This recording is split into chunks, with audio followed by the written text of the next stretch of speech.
இயேசுவில் பிரியமான அன்பு மாதா தொலைக்காட்சி நேயர்களே, இன்றைய நற்செய்தியானது யோவான் நற்செய்தியினுடைய 14ஆம் அதிகாரத்தின் இறுதி பகுதியாக பார்க்கப்படுகிறது. இந்த அதிகாரம் துவங்கப்பட்ட பொழுது சொல்லப்பட்ட இறைவார்த்தையை மீண்டும் ஆண்டவர் இயேசு ஒரு முறை பயன்படுத்துகிறார்.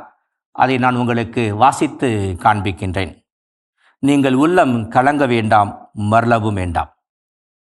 அன்புக்குரிய மக்களே, இந்த வார்த்தை நமக்கு ஒரு உற்சாகத்தை தருகிறது. நம் தலைவர் கிறிஸ்து நாம் எப்போதும் இருக்கிறார், நம்மை வழிநடத்துகிறார் என்ற ஒரு ஆரோக்கியமான மனநிலையை தான் இந்த செய்தி நமக்கு தருகின்றது. நாம் உலகத்திலே பல்வேறு நிகழ்வுகளை குறித்து கவலை கொள்ளுகின்றோம். பிள்ளைகளை குறித்து, பிள்ளைகளின் தேர்வுகளை குறித்து, உலக வாழ்க்கை குறித்து, பல்வேறு நிகழ்வுகளை குறித்து நாம் கவலை கொள்கிறோம். ஆனால் இறைவன் தருகின்ற மிகப்பெரிய செய்தி, நீங்கள் உள்ளம் கலங்க வேண்டாம், மருள வேண்டாம், நான் உங்களோடு இருக்கிறேன். இந்த நற்செய்தியினுடைய முழு பகுதியை நாம் வாசித்துக் கொண்டிருக்கின்ற பொழுது, நற்செய்தி நமக்கு பல்வேறு கொடைகளை விண்ணக ஆசிரியை தந்து கொண்டே இருக்கிறது. அது ஆவியானவரை நமக்கு அளித்தது, அடுத்து அன்பை நமக்கு கொடுத்தது. இன்றைய நற்செய்தியிலே நமக்கு கிடைக்கின்ற மிகப்பெரிய கொடை அமைதி. உலகம் தர முடியாத அமைதியை நான் உங்களுக்கு தருகிறேன். இயேசுவின் பிறப்பிலும் இயேசுவின் உயிர்ப்பிலும் நமக்கு தரப்பட்ட மாபெரும் விண்ணக செய்தி இதுதான். உலகம் தர முடியாத அமைதியை நான் உங்களுக்கு தருகிறோம். உலகத்தில் அமைதிக்காக நாம் பல்வேறு செயல்களில் ஈடுபடுகின்றோம், உழைக்கின்றோம், பொருட்களை ஈட்டுகின்றோம், மக்களை சந்திக்கப் போகின்றோம், பயணங்களை மேற்கொள்கின்றோம். ஆனால் அவைகளெல்லாம் நமக்கு ஒருபோதும் நிறைவையும் நிம்மதியையும் அமைதியும் தராது என்ற அற்புதமான செய்தியை ஆண்டவர் இயேசு இன்று நமக்கு வலியுறுத்துகிறார். இந்த உலகத்திலே பல்வேறு போராட்டங்கள், போர்கள், துன்பங்கள் நிகழும் என்பதை குறித்தும் இன்றைய நற்செய்தி நமக்கு சொல்லுகிறது.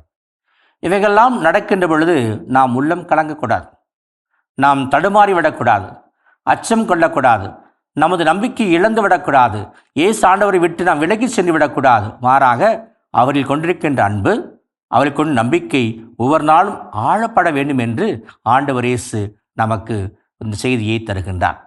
இன்று உலகத்திலே அமைதிக்கு குந்தகமான பல்வேறு நிகழ்வுகள் ஏற்படுகின்றன. தனி மனித வாழ்க்கையிலும், குடும்ப வாழ்க்கையிலும், சமூகத்திலும், உலக நாடுகளிலும் இவை நடைபெற்று கொண்டே இருக்கின்றன. அப்பொழுதெல்லாம் நாம் கவலை கொள்ளக்கூடாது. நான் கிறிஸ்து இயேசுவில் நம்பிக்கை இருக்க வேண்டும். ஆண்டவர் நமக்கு வழி நடத்துவார். சாவை வென்று வெற்றி வீரராக உயிர்த்தெழுந்த நம் தலைவர் கிறிஸ்து நம்மோடு இருக்கிறார். அவர் நம்மை வழிநடத்துவார். ஒரு புதிய பாதையை நோக்கி, ஒரு புதிய வாழ்வை நோக்கி, ஒரு புதிய ஏற்றத்தை நோக்கி வழிநடத்துவார் என்று நாம் அத்தகைய பாதையில் பயணிக்க அழைக்கப்படுகிறோம்.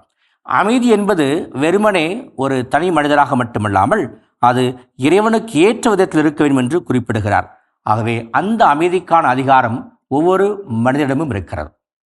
விட்டு கொடுத்தல், ஏற்றுக்கொள்ளுதல், மன்னித்து வாழுதல், நன்மைகளை பாராட்டுதல், இவைகளெல்லாம் நன்மைக்கு மட்டும் வழிவகுக்காது, அமைதிக்கும் வழிவகுக்கும் என்பதை ஆண்டவர் இயேசு இன்றைய நற்செய்தி வழி நின்று நிறுவுகிறார். இன்று எத்தனையோ குடும்பங்கள், கணவன் மனைவிக்கிடையே பல்வேறு பிணக்குகள், பிரச்சனைகள், குடும்பங்களில் சிக்கல்கள் இருக்க செய்கின்றன. ஆனால் இவைகளெல்லாம் முற்றிலுமாக மறைந்து ஒருவர் மற்றவரை ஏற்றுக்கொண்டு மன்னித்து உண்மையான அமைதிக்கு ஆண்டவர் இயேசு அழைப்பு விடுக்கிறார். ஆவியானவர் தருகின்ற மிகப்பெரிய ஒரு பொக்கிஷம், ஆவியானவர் தருகின்ற மிகப்பெரிய கொடை என்பது இந்த நிம்மதி தான்.